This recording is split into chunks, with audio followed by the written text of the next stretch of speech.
being and the deficit of socialization in a post-COVID-19 environment. For those joining us online, welcome. My name is Sandra Stubbs, and I am your moderator. Permit me to introduce our speaker, University Administrator and Optimist, Dr. Patrick Prendergast, is Campus Director at the University of the West Indies, Mona, Western Jamaica Campus, popularly called WJC, in Montego Bay, Jamaica. He's a senior lecturer in development communication at the Caribbean School of Media and Communication, also known as CARIMAC. He holds a doctorate in community communication from the University of Amsterdam, and he's a graduate in communication for social and behavior change, marketing and social marketing, television production, some of what he did at the UA Mona.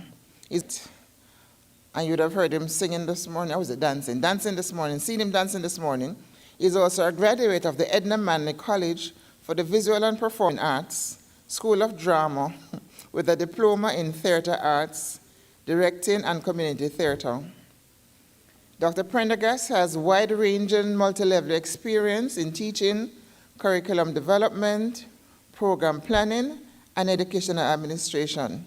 He's internationally recognized as a communication for development specialist with a focus in community media, rural development, sustainable development, and issues of Caribbean masculinities. He has held consultancies with intergovernmental agencies, Commonwealth of Learning, UNESCO, PAHO, has professional membership in the Association for Media and Communication Research, and so on. I know him as a district governor and international vice president of the Optimist International Movement, Lime Tree Lane, and other programs. It's not on this, but I'm remembering. So please join me in welcoming to the lectern our public lecturer, Dr. Patrick W. Prendergast.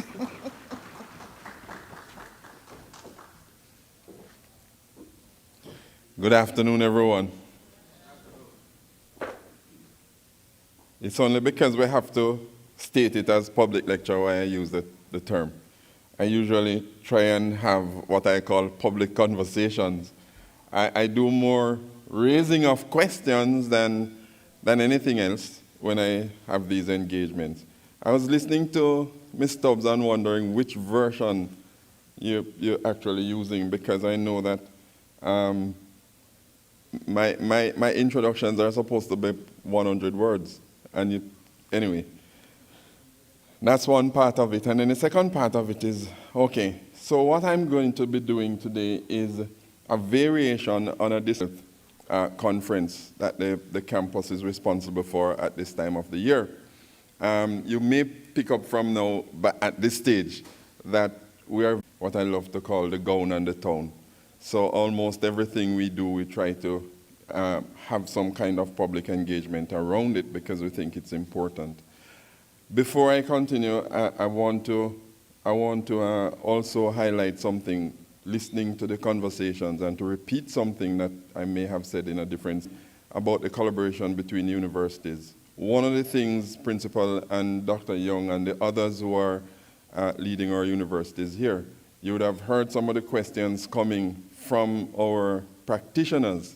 They are graduates of our universities, and if in any case, they would be out there representing and really and truly just applying the work that they would have done into the academic space, and to have the academic space also engage in very instructive ways, I would say. So we will not necessarily get to it being an entirely academic conference. This is one of those that I love to call more like an integrative conference. So let's connect schools, towns, and cities. I'm going to be focusing on isolation, antisocial behaviors, and what I consider to be the dilemma of building communicative public spaces. And this presentation is going to be at the most basic level of communication channel, which is really just the voice. So let's think about COVID-19 and the lockdown. The lockdown as an approach to preventing the spread of disease. We're thinking also about physical distancing. I will tell you this, that before the current principal, as in Principal Weber, asked me to stay on more as an administrative and academic lead at UWI Mona Western Jamaica campus, I used to teach a course called Understanding Media. And one of the very early questions my students had to tackle at the advent of what we now call the social media phenomenon was one I considered to be very, very simple, but hopefully intellectually provocative. It was this: there is nothing social about source. It was difficult for many to even see these new and emerging platforms as anything but social. But I will tell you this. While everybody was lauding WhatsApp and IG and FaceTime and all of these other platforms as making it easier for people to have immediate connection, for people to operate IRT in real time, my students were also being forced to see the threats to good language use as we knew it, the threats to expressions of control and balance and reason. And even as they celebrated the rise of a new brand of citizen journalists and distribution channels, they also needed to recognize the threats to traditional standards and principles of journalism. Everybody had the possibility of creating, producing, and consuming not just any mediated content, but news. So, how is breaking information immediately a threat? The more future-thinking question I would say is, how does news gathering on these new platforms and new media increase the need, the urge, and the desire for immediate gratification and the management of what we know are the negative consequences of instant gratification?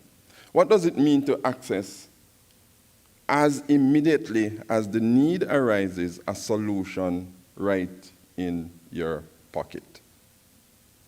Smartphone is a serious piece of technology. We all agree on that. The smartphone is actually reshaping our culture, reshaping our behaviors, and our economic and social realities. So another consideration related to how breaking information immediately is a threat is, how do we change our perspective on how we feel about ourselves compared to others? And ultimately, the big question for me is, how will we in the Caribbean manage the threats to our still nascent, but for the most part stable and functioning democracies that are bound to come when people feel as though they can enjoy absolute freedom of expression? On the other hand, that freedom of expression and antisocial behavior can immediately be curtailed if, as we have seen with the wayward taxi protesters recently, those realities happen to go live. But it is still a dilemma because, after all, freedom of expression is a basic human right and should therefore have no control, no filter, and no imposed mediated experience. We've been talking a lot about these things from the early days, so you'd hear, "Sir, you're not serious." These are just technologies that make it easier for people to communicate. Come on now. Well, as I said then, and as we're seeing now, ease of communication is one thing, but how we communicate is another altogether.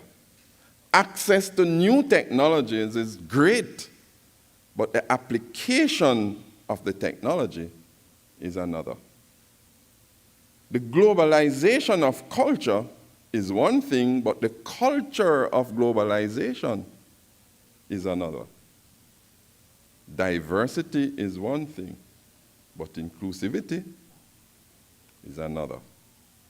Actually, I should say diversities, plural, are important, but how do we manage our sense of safety, our sense of security, our sense of belonging and being in this metaverse of diversities is the real challenge of instant connectivity to being social.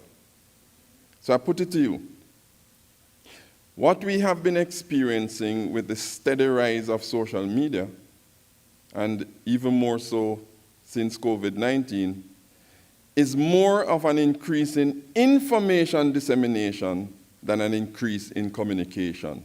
Genuine human-to-human interaction that leads to common understanding between messengers of mutually beneficial experiences. So let me be clear here. When I speak of communication, I'm using the definition of Agri Brown, my late professor of communication and social policy at UT. Communication, according to Brown, is the interactive transfer of shared meanings between intelligences. Communication, in that sense, is a process, yes, that is mediated by our culture, mediated by our experiences, mediated by our socialization, and the technologies created by that culture, that experience, and that socialization. So a key part of that process is the dissemination of information. And the more the technology allows for those